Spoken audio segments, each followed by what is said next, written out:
Halo, selamat datang di program e-learning perilaku organisasi. Pada materi bab 2 kali ini, kita akan membahas tentang perbedaan individual di dalam suatu organisasi.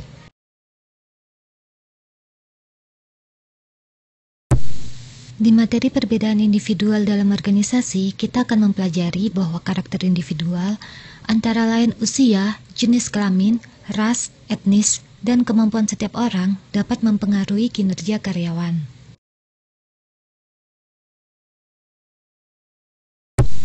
Seperti yang kita ketahui, setiap orang memiliki keunikannya masing-masing. Walau demikian, manajemen seringkali lupa bahwa mereka harus mengenali keunikan pegawai mereka agar setiap pegawai dapat bekerja secara optimal.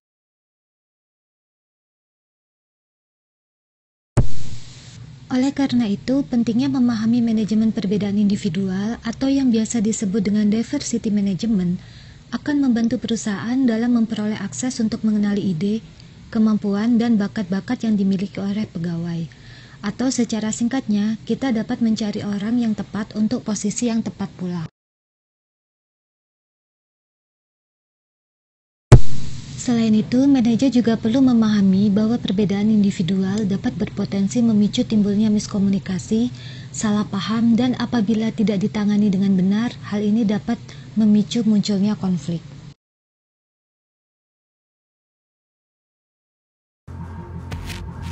倉敷中央病院では今年度から実技試験を導入することにいたしました。ユニークな病院だとは聞いてたんですけど、何が起こるんだろうと思って、最初のミッションはこれです。こういうテストだと思ってなかったんですけど、やばいって思いました。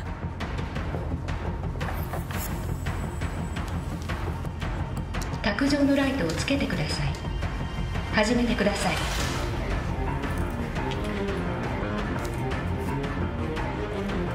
それは折っていけばいくほどに難しくなってきてしまって、思ったより紙が厚くてなかなか折れなくて、これじゃ1点にもならないなと思って。5分前です。終了1分前です。5、4、3、2、1、手を止めてください。次の課題はこれです。始めてください。作戦を立てて早くつけられるように。手にアルファがたくさんついてしまってべちゃべちゃになってしまって、一進一退がずっと続いていました。先にケースに入れて真ん中刺してから足つけた方が楽だったかなって後から思いました。3、2、1、手を止めてください。次のミッションはこちらです。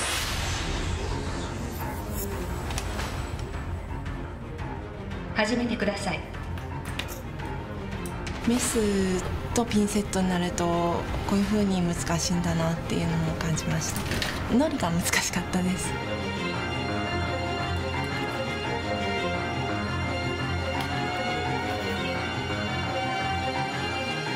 終了1分前です。10秒前です。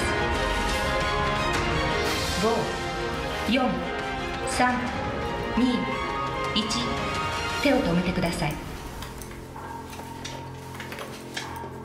一見すると医療とは全然関係なさそうな試験だったんですけれども、忍耐強さっていうものがやっぱ試されてるのかなというふうには感じましたね。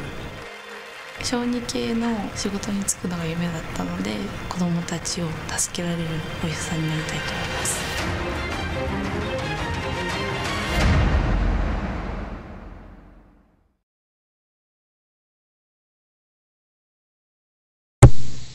Setelah kalian melihat video seleksi calon mahasiswa kedokteran bedah di Kurashiki Central Hospital, bagaimana tanggapan kalian?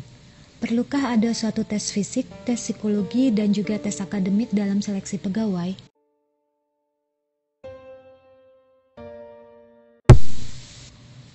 Setelah kalian mempelajari tentang perbedaan individual di dalam organisasi, maka kalian diharapkan untuk 1. Mampu membedakan dua karakteristik angkatan kerja. Yang kedua, bisa mengenali stereotip dan memahami bagaimana fungsi stereotip di lingkungan organisasi. Yang ketiga, kalian diharapkan untuk mampu mengidentifikasi 3 karakteristik biografis serta menjelaskan bagaimana relevansinya dengan perilaku organisasi. Yang keempat, kalian diharapkan mampu menjelaskan tentang kemampuan intelektual dan menjelaskan bagaimana relevansinya dalam perilaku organisasi. Yang kelima, kalian diharapkan mampu membandingkan kemampuan intelektual dengan kemampuan fisik. Dan yang keenam, kalian bisa menjelaskan bagaimana organisasi dapat mengelola perbedaan secara efektif.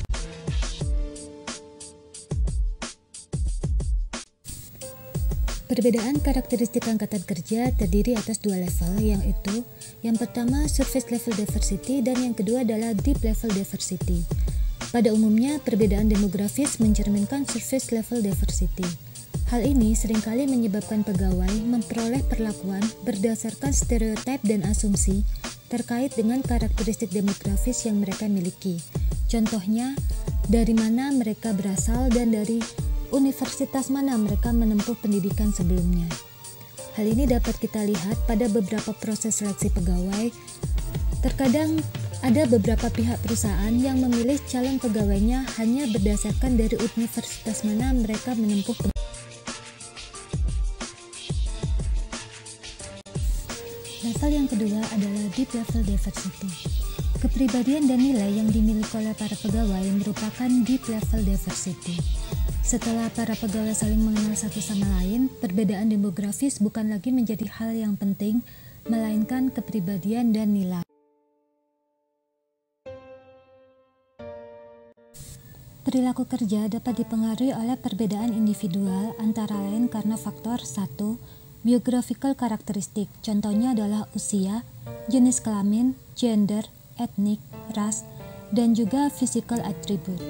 Kemudian yang kedua adalah dapat dipengaruhi pula oleh adanya perbedaan dalam hal ability dan skill. Yang ketiga karena faktor persepsi, yang keempat karena faktor attitude atau sikap, dan yang kelima karena faktor personality atau kepribadian. Faktor biographical karakteristik yang pertama akan kita bahas adalah usia. Usia menjadi hal yang sering kali dibahas dalam perilaku organisasi karena adanya anggapan bahwa performa kerja akan menurun seiring dengan bertambahnya usia. Selain itu, seperti yang bisa kita ketahui, tenaga kerja akan terus menua. Terdapat beberapa persepsi tentang usia, yaitu pegawai yang telah berumur dianggap memiliki kualitas positif yang berhubungan dengan pengalaman kerja, pengambilan keputusan, etika kerja yang kuat, dan mereka memiliki komitmen yang baik. Selain itu, pegawai yang telah berumur cenderung dianggap kurang fleksibel dan susah beradaptasi dengan adanya teknologi yang baru.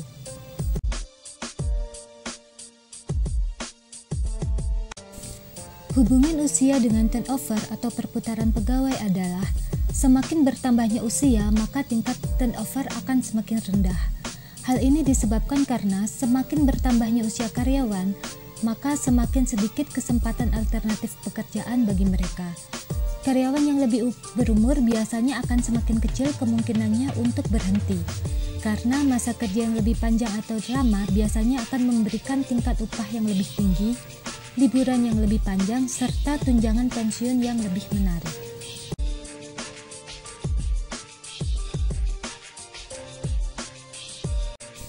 Jika dikaitkan dengan absensi, pada umumnya karyawan yang telah berumur memiliki tingkat kemangkiran yang dapat dihindari yang lebih rendah jika dibandingkan dengan karyawan yang berusia lebih muda. Akan tetapi, mereka memiliki tingkat kemangkiran yang tidak dapat dihindari yang lebih tinggi daripada karyawan yang lebih muda. Hal ini disebabkan karena pada umumnya, pegawai yang berusia lanjut, mereka memiliki kondisi kesehatan yang lebih buruk sehubungan dengan adanya faktor penuaan. Sehingga saat mereka mengalami cedera ataupun sakit, mereka akan lebih lama pulih.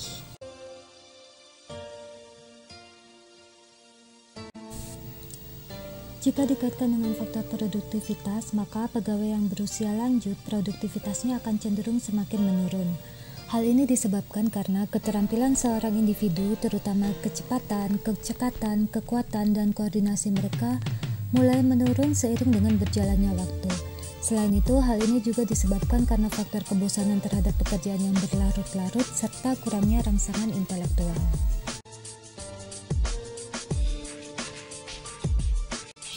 Apabila dikaitkan dengan kepuasan kinerja, maka terdapat adanya hubungan positif antara usia dengan kepuasan kerja sekurangnya sampai berusia 60 tahun.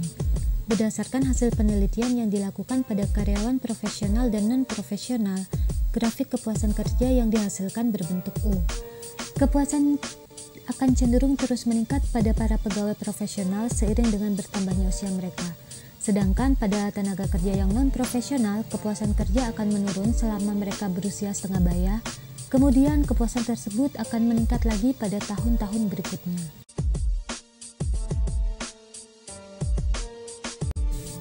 Pada suatu percobaan yang dilakukan dalam jangka waktu 3 bulan, suatu toko besar mengisi salah satu tokonya hanya dengan karyawan yang usianya di atas 50 tahun. Ternyata dari hasil percobaan ini, karyawan tersebut jauh lebih produktif jika diukur dari penjualan terhadap biaya tenaga kerja, jika mereka dibandingkan dengan toko lainnya yang karyawannya lebih muda. Dari hasil percobaan tersebut, maka ditemukan bahwa usia dan kinerja tidak ada hubungannya.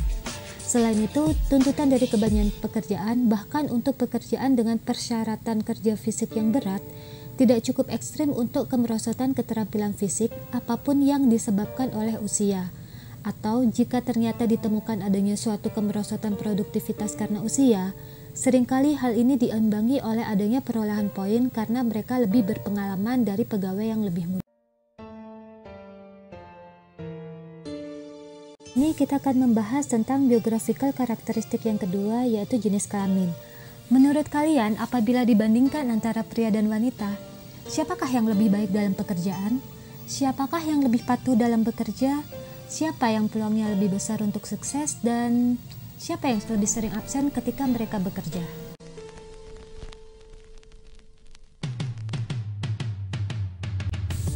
Ternyata dari hasil penelitian, tidak ada perbedaan yang konsisten antara pria dan wanita dalam kemampuan memecahkan masalah, keterampilan analisis, dorongan kompetitif, motivasi, sosiabilitas, ataupun kemampuan belajar.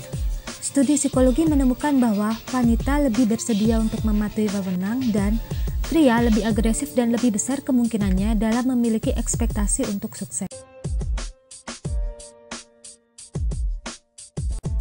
Jika dihubungkan dengan siapa yang lebih sering mangkir, maka wanita memiliki tingkat kemangkiran lebih tinggi daripada pria. Hal ini biasanya disebabkan karena faktor alasan rumah tangga dan keluarga.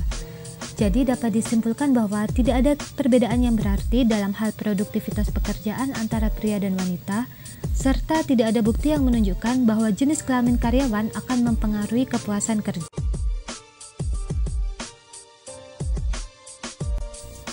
Jika perilaku kerja dihubungkan dengan senioritas atau masa kerja, maka ditemukan adanya hubungan yang positif antara senioritas dengan produktivitas kerja. Senioritas memiliki hubungan dengan kemangkiran, masa kerja berhubungan negatif dengan turnover, dan masa kerja berhubungan positif dengan kepuasan kerja.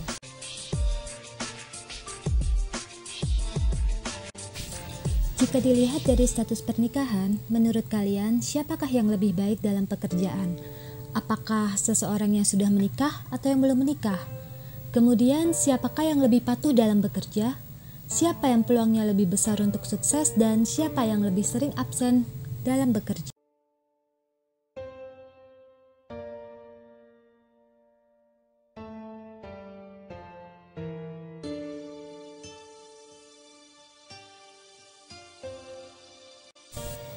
Ability atau kemampuan adalah kapasitas individu untuk mengerjakan berbagai tugas dalam suatu pekerjaan. Pada dasarnya, setiap orang memiliki kemampuan yang berbeda-beda, kekuatan dan kelemahan yang berbeda, yang dapat membuat diri mereka menjadi lebih baik ketika mengerjakan tugas jika dibandingkan dengan orang lain. Mengenal perbedaan kemampuan akan membantu manajemen dalam menempatkan tenaga kerja di posisi yang tepat, sehingga akan meningkatkan kinerja pegawai. Kemampuan terdiri atas kemampuan fisik dan kemampuan intelektual.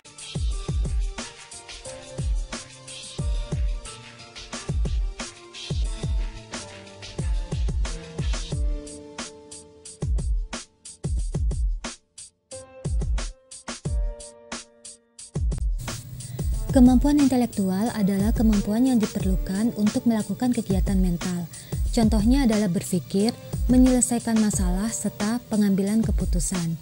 7 dimensi yang paling sering dikutip dalam membentuk kemampuan intelektual adalah yang pertama, kemahiran berhitung, pemahaman verbal, kecepatan perseptual, penalaran induktif, penalaran deduktif, visualisasi ruang, dan daya ingat atau memori.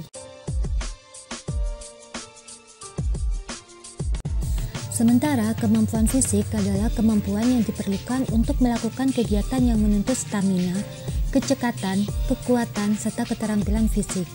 Adapun 9 kemampuan fisik dasar yaitu kekuatan dinamis, kekuatan statis, kelenturan tubuh, koordinasi tubuh, stamina, kekuatan tubuh, kekuatan eksplosif, keluasan dinamis, dan keseimbangan.